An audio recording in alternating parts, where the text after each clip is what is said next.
morning. The National School Lunch Program, School Breakfast Program, and other USDA-supported child nutrition programs provide meals for millions of children across America. And in the near future, there could be some changes. USDA Food Nutrition Services is proposing updates to the nutrition standards in some key areas. The proposed updates are designed to reflect the most recent dietary guidelines for Americans in an ongoing effort to make healthier meals available to children in schools. My name is Richard Miles, and I'm a registered dietitian nutritionist, former community researcher with 3 wonderful kids, lots of energy. Please pray for them. And I'm currently an administrator with dining services in a local district of about 60,000 students. Here to help us better understand the proposed updates to school nutrition standards and their potential impact, I'm joined by 2 experts with a wealth of knowledge and experience in different areas of the child nutrition continuum. Cindy Long is an administrator with USDA Food and Nutrition Services. In her role, she helps to lead NSLP, SPB, CACFP, SFFP, and FFVP. In addition to being a master of acronyms, Cindy has been a civil servant devoted to providing structure and support to our nation's child nutrition programs. So welcome, Cindy. Thank you. It's great to be here, Richard.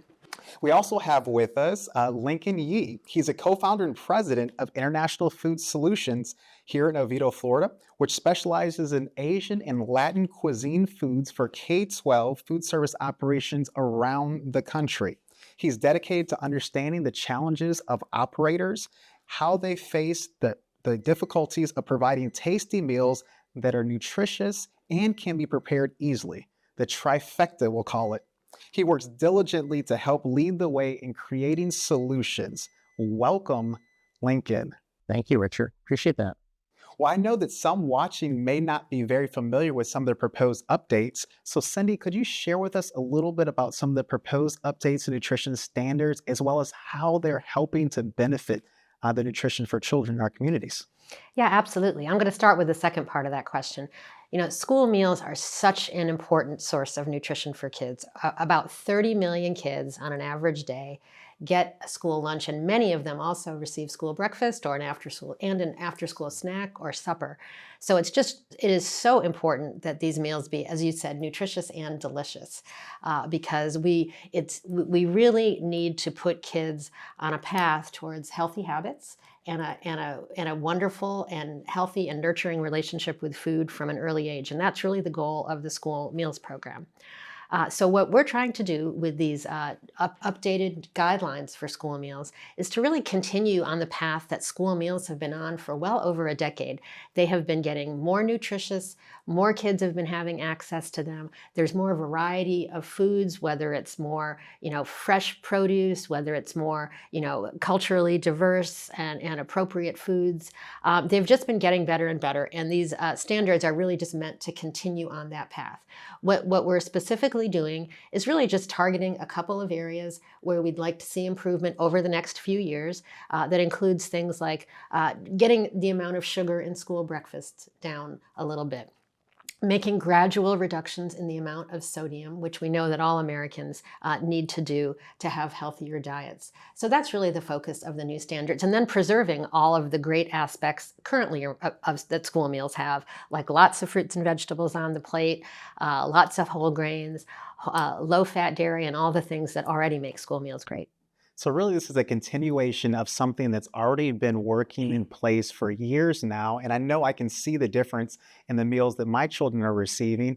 Each year, it seems like there's more variety and options, as well as just healthier taste, as well as a delicious feel to the meals that are being prepared. And Lincoln, tell us a little bit about on your end. You provide amazing opportunities for great meals, Latin and Asian and beyond.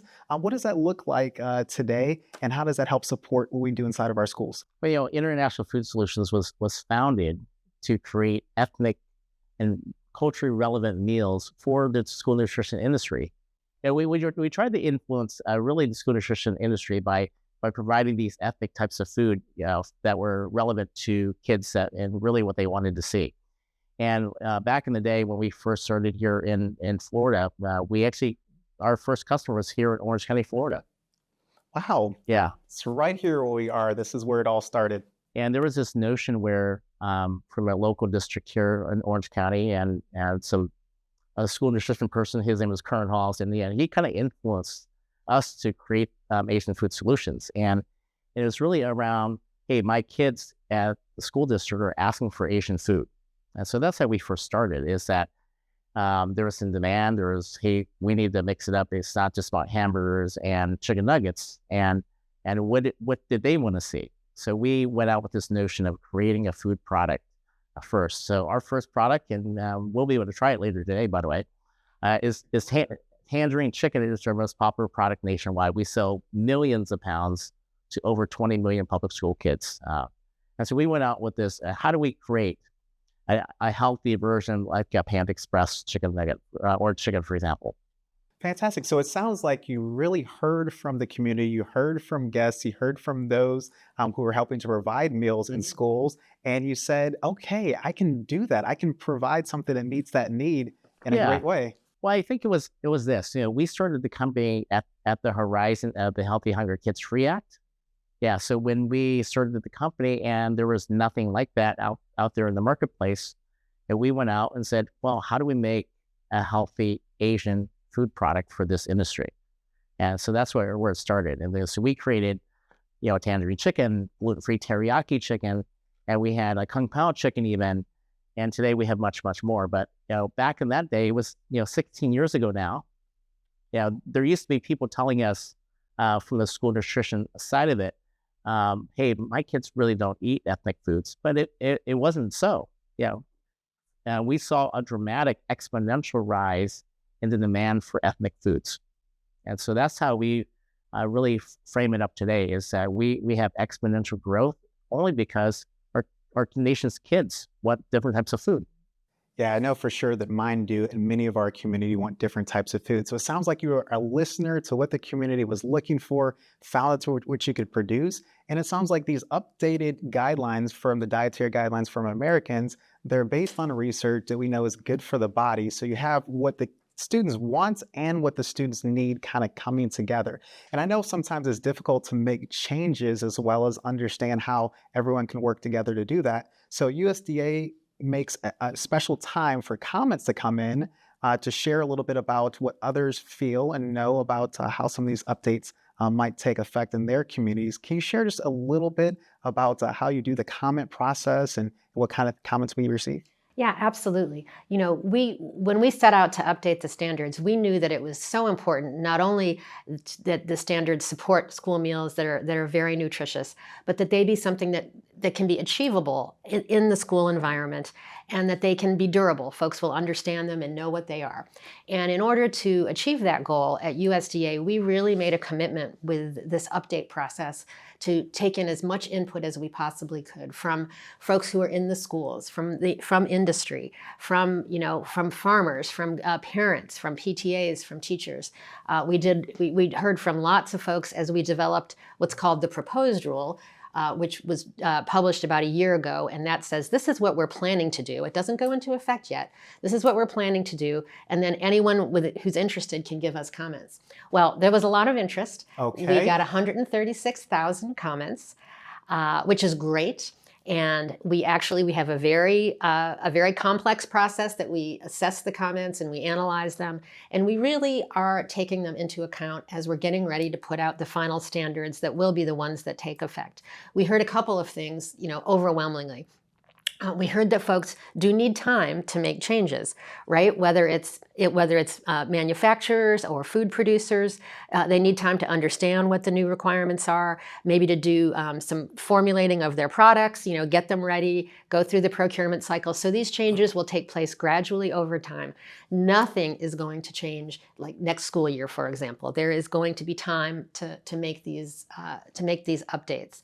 Then another thing we heard was that it's really important that the meals continue to be really appealing to kids. So that was also, first and foremost in our minds. And again, that's another reason to do these things gradually, because kids taste, adapt gradually. So that was one of the overwhelming things that we really did here and we're going to take into account. So it sounds like a really thoughtful process, Cindy, to hear from those who are part of the child nutrition program and obviously those that they serve very carefully. Lincoln, I'm curious. So what was your thoughts when Asian Food Solutions, International Food Solutions first took a look at the new proposed updates? Kind of what was your thought? How are you planning? Of course, it begs the question, hey, we see these regs, and particularly those that involve the reduction in sugars and sodium, those were most poignant to us making products. And we said, well, how are we going to engage those? And really, it was no different than how we started. So that's why we have our tagline, nutrition, taste, and value. And so we went out with the same notion where we're gonna see what things can we do with respect to really using different spices and different flavors and showing the ethnic frame, maybe to influence, not taking away taste, providing more taste perhaps, but maybe taking away that sodium and that sugar. So you're able to kind of find ways without adding sodium and sugar to still infuse taste and flavor. Do you mind sharing any of your tips? Well, I'll give you an example. So we launched our Indian brand last summer at ANC and the annual nutrition conference. And launching an Indian brand was like, well, there's not a whole lot of Indian nationally out there. And we launched tikka masala chicken and whole grain naan bread. And so we said, well, what's really the main ingredient in tikka masala? It was garam masala. It was just a spice. It's a very savory. So there's a lot of savory notes, but not a lot of sodium. So it provided a lot of robust flavor using kind of these ethnic spices out there. And so that'd be one example of things that we do to kind of influence things. And maybe other manufacturers could use this tip. Well, did you know that when you switch from regular sodium, table salt, to like sea salt, there's a 10% reduction in sodium? So that'd be another example that we engage and help maybe this conversation, not taking away taste, because obviously kids need to like it in order to consume it. So we use these tactics in order to kind of influence taste. I love those practical tips that can help keep flavor in while reducing the sodium. We know that can cause certain chronic disease if we don't carefully consider how we're building and planning our meals. Mm-hmm. And so speaking of carefully considering, Cindy, so let us know a little bit about what the plan is to help support different groups through these changes. We know we have school districts, we know we have manufacturers and processors, food producers, we know we have individuals that are part of distribution. How do we help support everyone to make these healthier meals happen? Yeah, well, I appreciate you asking that because USDA is 100% in support of these programs. We understand, all the way from Secretary Vilsack throughout how important these programs are. And we have really been committed to supporting the programs. We know that our job is much more than just writing regulations and walking away and saying, you figure it out. So we've done a lot, frankly. Over the last few years, schools were having challenges with supply chain issues after COVID. We actually were able to find sort of additional dollar resources to put in the program for a period of time to help out with that. I mean, just in our school district alone and others around, distribution costs sometimes doubled in that time frame, or the cost of certain input items, ingredients that we needed even have tripled at points during that time where the supply chain was most strained. Right, and again, we recognize that, and because of the importance of this program, knew that we had to really step in and support it. But looking forward, we have expanded grant programs for things like equipment, so that schools have what they need to be able to adapt and change the kind of meals they serve. We've similarly done grant programs to help schools with training, because I know you have staff is always turning over, and training is a constant challenge. We support farm to school programs. One thing that I'm really excited about that really brings industry into the mix is that we have made a $100 million investment in something called the Healthy Meals Initiative that has a few different pieces. But one of the pieces is that we're going to be investing in projects that bring together the whole food supply chain, the school food supply chain. That it's going to fund projects that bring together, agricultural producers, food manufacturers, schools, community support, to think about ways to bring the kind of products they need and that kids want into schools. So it's a very supply chain focused effort. We're going to be rolling out some of those projects over the course of the next year, and that's something that I'm really excited about. But bottom line, this USDA in this administration is completely committed to continuing to support school meal programs with all the tools that we have. And being as a local school district operator, just trying to operate campus restaurants to provide the best nutritious and delicious meals, what you're mentioning, I can see a lot of benefit coming in the near future to help continue what we're trying to do as progressing to make the best meals possible. And Lincoln, I'm just thinking about for your company and being able to help meet those new standards. I know that you've worked hard on quite a few innovations to help get there. I mean, what does that look like going forward for you guys?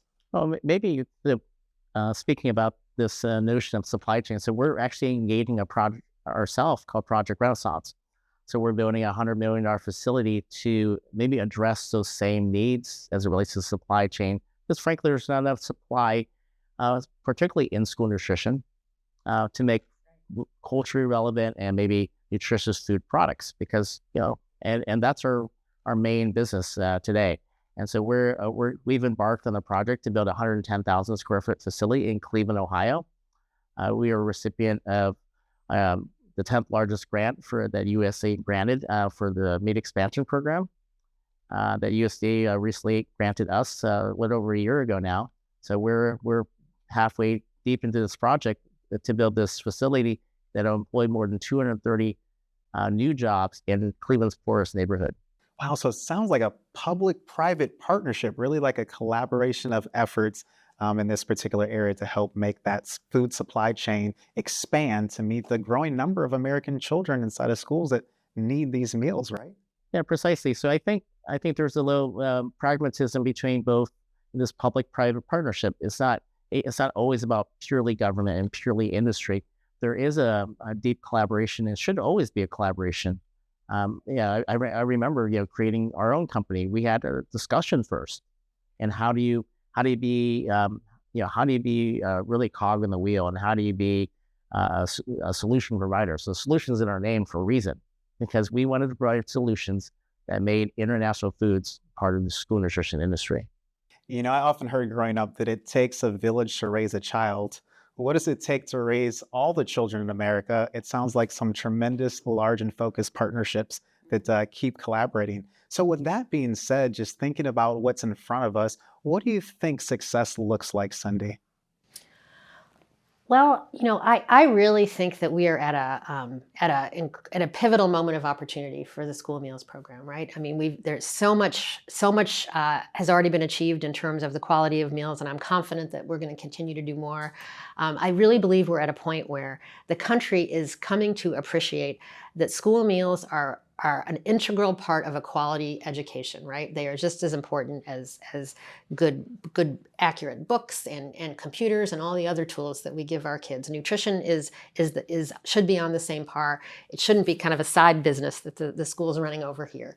And I really believe that folks are coming to appreciate that. We have, I think it's 8 states now that have decided to fund school meals for all kids, healthy meals for everyone, and that's something we were able to do nationally during the pandemic.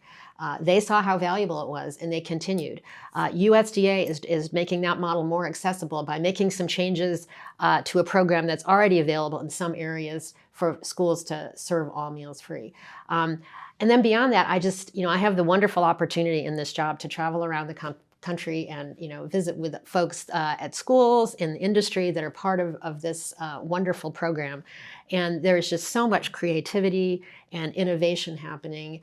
Whether it's people like Lincoln who are constantly developing products to make these meals nutritious and appealing, whether it's farmers that are coming together and forming a hub so they can help get more produce into the school, and whether it's the school staff themselves that are taking it upon themselves to learn more culinary skills so they can do a little bit more scratch or what they call fast scratch in the schools. There's just a lot of energy around these programs, and I'm confident that in 10 and 15 and 20 years from now, we're going to look back and see this at a time when there was this creativity and this energy was really starting to take off. And I'd like to believe that, the work that USDA is doing to support the programs, to be, updating the standards, and frankly, to support sort of the broader food supply, the way Lincoln was describing, is an important part of that. Fantastic, because it seems like that approach, which is multi-pronged to support all different stakeholders and enhancing the areas that they serve, their niche best, will hopefully lead to an overall better future for those children who are going to be enjoying meals in schools for a long time to come. Lincoln, what does that look like for a company like yours? What does the successful future look like in the K-12 space? Well, success, is, it's really continuing on this mission for us. Our mission is to provide the school meals nationally to kids in all 50 states. And, and actually I had the privilege of feeding a K through 12 school on a U.S. military base in Japan last month that followed the same rules. And, and so when we kind of look at this, we look at it globally. We have a globe on our logo, because we realize that we have a global impact in feeding kids and really our service members as well. And so when we think about food, we think about, well, how do we do this within the frame of these nutrition programs? We first start and we feed kids some of our products that we do, and it's really exciting when we see kids that really love ethnic foods. I was recently at a school in Parma, Ohio, and tried our tikka masala chicken, for example. And the seeing that 30% of those that came up to try our product, 30% had never eaten Indian food. 30% in urban Cleveland, Ohio, 30% of the kids never tried Indian ever. And so it's providing a discussion, and we realize that sometimes we're really a culturally we lend cultural diversity maybe to food, and through that conversation through food, we provide conversations and really showing how the world is much smaller, and I think we do that through what we do, and just having even staff members come say, I can tell you a secret, we never tried ever Indian, even though there's the Indian restaurant right across the street from the school. They never had tried it. And just hearing that sometimes, we realize that's our mission. And I would ask too, for those who might have a little bit of a difficult time thinking, can we really do this? I mean, what would you say to someone if they're not quite sure if we can do this? My first perspective when the proposed regulations came out, I was like, this is going to be tough. This is going to be hard. So it's not that it's ever easy. Change is never easy, right? But for us, we kind of got to embrace the change and figure out, well, how do we now do this with our frame in mind? We can make nutritious, tasty food. Is it going to be easy? No. But then we do that, with how we always done it, frankly. So when you're founded on that, you don't know anything other than that. Well, for those who are watching today, I have heard so many levels of support that we indeed can do it. As we have an update in these nutrition standards that are going to provide healthier meals for children across the country, and schools near and far from different communities, cultures can come together over food. There's a lot of support in place from the USDA, FNS, and other support partners, as well as a great team of manufacturers, producers, and suppliers that can help make that future happen. Please make sure you reach out, make the opportunity to contact someone near you for support so we can move forward together. Cindy, thank you so much for your time today. Lincoln, thank you very much as well. And we look forward to seeing you all again soon.